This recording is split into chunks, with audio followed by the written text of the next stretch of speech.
So without knowing what that future next workplace is going to be designed to look like in terms of layout and functionality, how would Mhm. you advise landlords on spec suites and how would you approach them?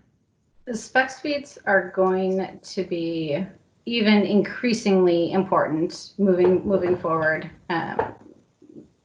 particularly because companies are going to be cash strapped. They're not going to have the capital to come out of pocket and build out their own space. And, they may not necessarily have the time to do that or focus on that. So spec suites are going to continue to be a really great tool for landlords um, to provide to the marketplace. There's going to be a market for them. Tenants are going to be willing to pay a higher premium for them.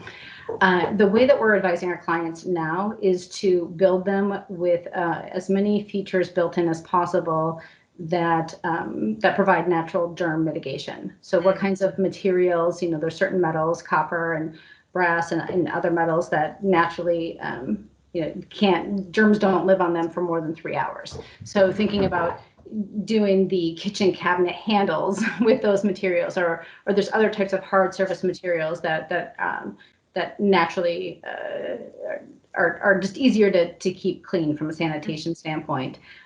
Putting in the things like UV lighting in areas where it makes sense, and providing touchless door entries into the spaces themselves.